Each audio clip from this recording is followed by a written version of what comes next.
السلام عليكم ورحمة الله وبركاته. حمدا وشكرا لله، صلاة وسلاما على رسول الله. أشهد أن لا إله إلا الله وحده لا شريك له، وأشهد أن سيدنا محمدا عبده ورسوله لا نبي بعده. أما بعد. Bapak-bapak dan ibu-ibu sidang jamaah salat zuhur, para tamu Allah yang berbahagia, rasa puji dan syukur kita kepada Allah yang senantiasa memancarkan cahaya keimanan di hati kita dan memberkahi umur kita dengan ketaatan kepadanya. Berdoa kita kepada Allah, semoga sepulang dari masjid ini Allah jadikan kita ahli surga hendaknya. Amin ya rabbal alamin. Salam beriring salam buat baginda Rasulullah Muhammad sallallahu alaihi wasallam. Allahumma salli ala sayyidina Muhammad wa ala ali sayyidina Muhammad. Senantiasa kita berdoa semoga kelak di yaumul mahsyar kita mendapatkan syafaatnya, dan jika diberkati oleh Allah kita juga satu surga dengannya. Amin ya rabbal alamin. Bapak-bapak dan ibu-ibu, saat ini kita tepat berada pada tanggal 5 Zulqa'dah. Tadi malam jamaah haji kloter pertama dari Sumatera Barat sudah diterbangkan menuju Tanah Suci. Subuh tadi para jamaah kita sudah mulai melaksanakan sholat subuh berjamaah di Masjid Nabawi. Rindu kita juga ingin ke Tanah Suci. Betapa lagi diperkirakan tahun ini hajinya berpotensi sebagai haji akbar.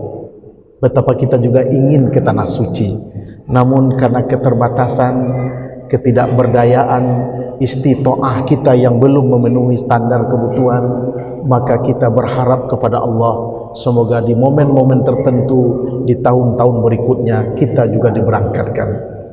Bapak Ibu yang dimuliakan Allah, Allah itu maha adil. Kalaulah kita belum diberi kemampuan, belum dicukupkan istitoah ke Tanah Suci, maka ada amalan-amalan istimewa lain yang tidak kalah hebatnya dibandingkan dengan menunaikan ibadah haji. La yukallifullahu nafsan illa wus'aha. Allah memberikan kita beban sesuai dengan kemampuan kita. Demikian juga dengan ibadah. Kalau kita tidak mampu melaksanakan ibadah haji di bulan Zulhijjah nanti, ada alternatif amalan terbaik lainnya yang Allah suguhkan kepada kita. Sayang kalau tidak kita kerjakan. Apa amalannya? Sesuai hadis sahih, ada yang mengatakan hadis ini hasan, riwayat At-Tirmizi dan Ibnu Majah dari Aisyah. Tidak ada amalan yang paling Allah cintai di hari raya akbar kita, hari raya Aidul Adha, yakni anak Adam menumpahkan darah hewan kurbannya. Hewan kurban itu nanti, kata Nabi, akan datang di hari kiamat, mulai dari tanduknya, bulunya, darahnya, kukunya, seluruh anggota tubuhnya datang akan memberikan pertolongan bagi orang yang mengamalkannya. Kemudian yang istimewa lagi, kata Rasulullah, begitu dahsyatnya hewan kurban ini, ketika disembelih sebelum darahnya mencapai tanah, Allah telah ampuni dosa pelakunya. Masya Allah. Itu ganti bagi kita yang tidak sanggup menunaikan ibadah haji. Maka alternatif amalnya adalah berkurban. Bapak Ibu yang dimuliakan Allah, kalau kita lihat hukum berkorban, 4 ulama mazhab utama kita, Imam Abu Hanifah, Imam Maliki, Imam Syafi'i, Imam Ahmad bin Hanbal, dibagi 2 saja hukumnya. Imam Abu Hanifah mengatakan hukumnya wajib bagi yang mampu, yang berkecukupan ekonomi di momen datangnya hari raya kurban, dia wajib berkorban. Dalilnya hadis Nabi, man kana la usaha falam yudahi fala yaqrabanna musallana. Siapa yang diberi kelapangan rezeki oleh Allah, dia mampu berkorban tapi dia tidak tunaikan, kata Nabi, jangan engkau dekati masjidku, jangan dekati tempat solatku. Ini maknanya ulama mengatakan engkau bukan lagi golonganku, kata Nabi. Ancamannya tidak main-main. Umat Islam yang sanggup berkorban tak mau dia berkorban. Nyicil rumah dia kan sanggup, nyicil kendaraan dia mampu. Berkurban yang hanya 2.500.000 misalnya dia tak sanggup. Yang model begini diancam oleh Rasulullah, bukan lagi golonganku, kata Nabi. Falyamut insya'an yahudiyan aw nasraniyan. Besar potensinya orang yang enggan berkorban ini matinya sebagai orang Yahudi atau sebagai orang Nasrani. Itu makanya Imam Abu Hanifah menyampaikan hukum berkorban wajib bagi yang mampu. Imam Syafi'i, Imam Maliki, Imam Ahmad bin Hanbal mengatakan hukumnya sunnat muakkad, makruh kalau tidak kita kerjakan. Bapak Ibu yang dimuliakan Allah, apa yang ingin kita dalami dalam kajian berkorban ini? Pertama, korban itu amalan yang istimewa. Bagi yang mampu, ini wajib kita kerjakan tiap tahun mesti. Jangan ada yang mengatakan, saya sudah 7 kali, sudah cukup 1 ekor sapi, tidak usah lagi berkorban. Tidak ada istilah begitu, Pak. Di kampung-kampung masih banyak itu. Dia buat nomor 1 ini korban yang ke-6, besok yang ke-7. Saya sudah cukup 7, enggak lagi berkorban. Tidak. Nah, dan kita juga ingin menegaskan di sini, jangan sampai terjadi kesalahan-kesalahan dalam proses berkorban itu sendiri. Kesalahan itu akan membuat hewan kurban kita menjadi sembelihan biasa saja. Momennya tepat sekarang. Waktunya masih ada sekitar 25 hari lagi.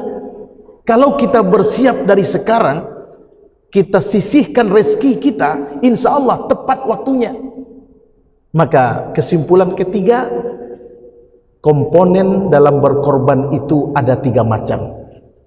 Yang 3 ini kalau kita masuk sebagai salah satu orang yang berkorban tahun ini, wajib diperhatikan agar korban kita tidak sia-sia. Pertama, peserta korban itu sendiri. Kita yang berkorban itu mesti paham ilmu tentang bagaimana berkorban sesuai sunnah.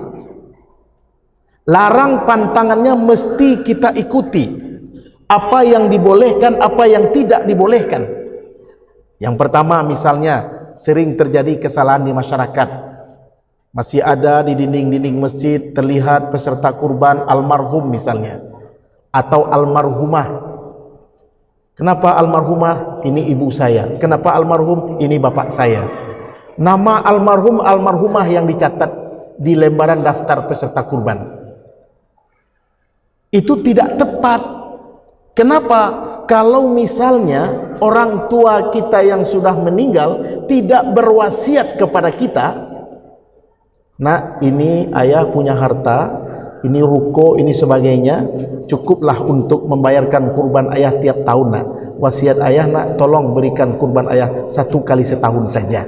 Misalkan ada model begitu kata orang tua kita sebelum dia wafat, wasiat namanya, maka di situ baru boleh tulis atas nama dia, almarhum atau almarhumah. Kalau tidak, misalnya kita sebagai anak yang ingin memberi kurban untuk orang tua kita, cukup nama kita saja, niatkan untuk 1 keluarga. Kesalahan berikutnya Bapak sekaitan dengan ini, sering orang mengecilkan niat kurban hanya untuk dia saja. Sehingga saya sebut di awal tadi, sebelum 7 kali dia berkorban dianggap belum sempurna, baru nanti yang berikutnya untuk keluarga lainnya. Tidak, 1 ekor kambing boleh untuk 1 keluarga. Dia ada 3 level, Pak. Ada yang 1 ekor kambing untuk seluruh keluarga, ini yang kemampuannya terbatas. Yang level 2, dia mampu, dia beri, saya 1, istri saya 1, anak saya 1, dia daftar 3 orang misalnya, itu level 2. Yang level 3, dia berkorban 1 ekor sapi sesuai kemampuannya misalnya, bahkan lebih dari itu. Nah, jangan kecilkan niat kurban kita. Boleh 1 yang tertulis, niatkan untuk keluarga yang hidup dan yang sudah mati juga. Nah, ini bahagian-bahagian yang memang mesti kita luruskan. Berikut, dalam hal berkurban, misalnya peserta kurban Bapak Ibu sering tidak memperhatikan bagaimana proses penyelenggaraan kurbannya. Sudah diserahkan kepada panitia kurban, selesai. Jangan kandas korban kita. Kesalahan itu banyak terjadi dalam proses penyelenggaraannya. Misal komponen kedua hewan kurban Pak. Setelah peserta kurban ada hewan kurban. Hewan kurban itu ada ketentuannya, ada syaratnya. Umurnya misal kalau kambing umur setahun yang terbaik di atas 6 bulan. Sapi 2 tahun di atas 2 tahun yang terbaik. Onta 5 tahun di atas 5 tahun yang terbaik. Orang yang membeli harus pandai Pak mengira. Lihat dari giginya, lihat dari tanduknya, ini usianya berapa. Tidak boleh yang cacat, patah tanduknya, kurap kulitnya, kurus kering dia, berpenyakit, tidak boleh. Hewan kurban terbaik itu Pak yang paling gemuk, bahkan warnanya pun ditentukan. Ada yang hitam, ada yang merah, ada yang putih. Yang sunnah warnanya itu yang putih, gemuk lagi. Nah, itu dahsyat itu Pak. Nah, kita tentukan kriterianya, tidak asal-asalan. Belum lagi adab terhadap hewan kurban Pak. Saya sering juga melihat Pak, orang ketika menyembelih hewan kurban didekatkan dengan temannya, itu nggak boleh. Dia berdiri berjejer, ditumbangkan, disembelih satu-satu di sebelah temannya. Nauzubillah Pak. Maka kata Nabi, hewan kurban itu ada mati 2 kali Pak. Kok bisa mati 2 kali dia? Iya, satu mati ketakutan, satu lagi mati karena penyembelihan. Nggak boleh mengasah pisau dekat dia.